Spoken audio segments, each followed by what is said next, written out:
किसी ने क्या खूब कहा है कि भगवान अच्छे लोगों की परीक्षा बहुत लेते हैं, लेकिन उनका साथ कभी नहीं छोड़ता, और वहीं बुरे लोगों को देता बहुत कुछ है पर उनका साथ कभी नहीं देता।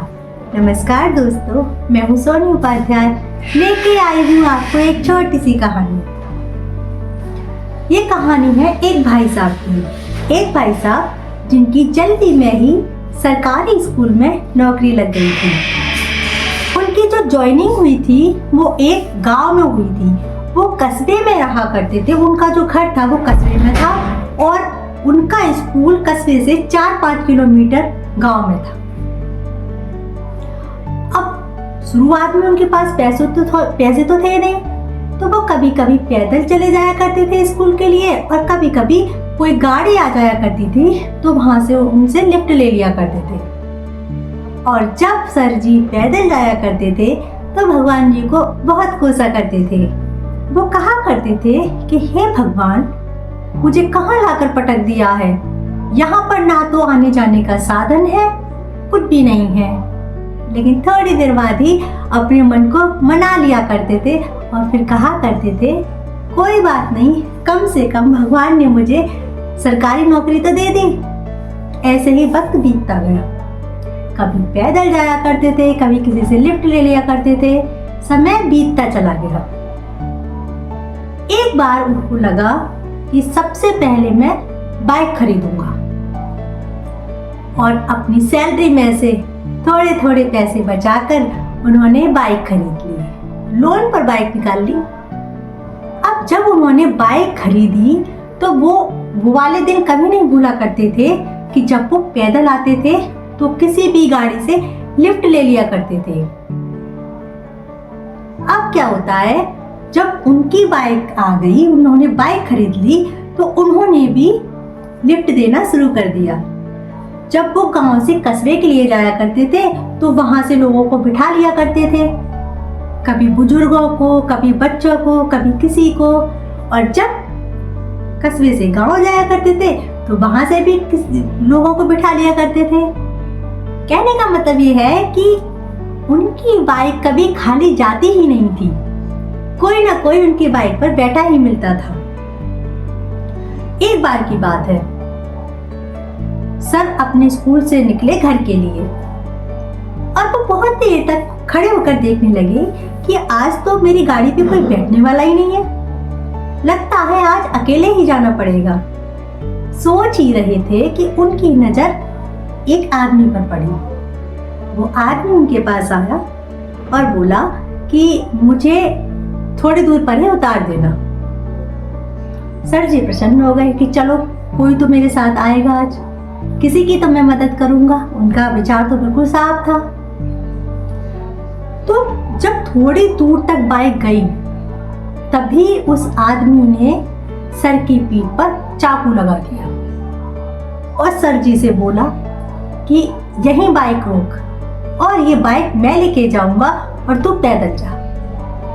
जब सर जी ने ऐसा देखा तो वो चोट से बोले कि कोई बात नहीं, बाइक तो तुम ले जाओ, लेकिन तुमसे हाथ जोड़कर एक विनती है मेरी कि तुम किसी को ये मत बताना कि ये बाइक तुमने चोरी की है, क्योंकि एक तो यहाँ पर आने जाने के साधन वैसे ही बहुत कम है, तो लोगों का विश्वास उठ जाएगा और वो लिफ्ट नहीं लिया करेंगे, परेशान हो जाएंगे। तो कृपया करके तुम इतनी सी विनती मेरी सुन लो कि तुम किसी को ये मत बताना कि तुमने जो बाइक चोरी की है इस जगह से की है, और मैं कभी ये नहीं बताऊंगा कि मेरी बाइक चोरी हो गई है।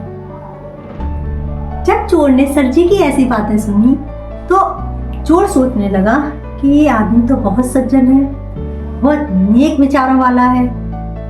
दूसरे ही पल में बोला, मुझे क्या मतलब, मुझे भी तो पैसा चाहिए, मुझे भी तो अपना पेट पालना है। ऐसा सोचकर वो चोर उस बाइक को चुरा ले गया। अब जब वो रात को ये विचार करके सो गए कि अब जो होना था वो तो हो चुका, भगवान जी से शिकायत भी कर ली कि हे भगवान, ये क्या किया तूने, मेरी बाइक ही चुरवा दी, अब तो तू ही संभालेगा, कैसे संभालेगा। सुबह जब वो दातुन करने के लिए अपने बगीचे में गए तो वहां का नजारा देखकर चौंक गए, क्योंकि उस जगह पर सर जी की बाइक खड़ी हुई थी और बाइक पर एक चिट्ठी चिपकी हुई थी। जैसे ही सर जी ने उस चिट्ठी को देखा, मुस्कुरा उठे, क्योंकि ये चिट्ठी जो थी वो उस चोर ने लिखी थी। और उस पर क्या लिखा था? उस पर लिखा था कि सर जी अपनी अमानत को संभालिए, ये आपकी गाड़ी है, इसे आप ही रखिए। अरे यार, ये गाड़ी है या कोई सेलिब्रिटी, इसको तो हर कोई जानता है। जब मैं इस बाइक को लेकर कबाड़े वाले के पास गया तो उस कबाड़े वाले ने बाइक पहचान ली और बोला, ये तो सर जी की बाइक है, ये तुम्हारे पास क्या कर रही है? वहां से जैसे तैसे बहाना बनाकर जान छुड़ाई। उसके बाद मुझे भूख लगी तो मैं हलवाई के पास गया कुछ खाने के लिए। उस हलवाई ने भी इस बाइक को पहचान लिया, ये तो सर जी की बाइक है, ये तेरे पास क्या कर रही है? मैंने बहाना बनाया कि सर जी के लिए कुछ खाने पीने का सामान लेने आया था।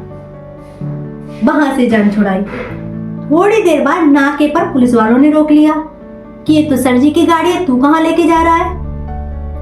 वहां से भी जैसे तैसे बहाना बनाकर अपनी जान छुड़ाई।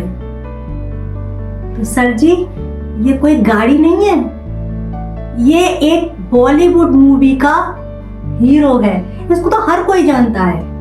तो कृपा करके ये अपनी गाड़ी अपने पास रखिए, मुझे माफ कीजिए, अपनी अमानत संभालिए, ये गाड़ी आपकी है, आप ही के पास रहेगी। जैसे ही मास्टर जी ने, सर जी ने ये बातें पढ़ी उसकी, जोर जोर से हंस रहे थे और कह रहे थे, हे भगवान, वाह तेरी क्या लीला है।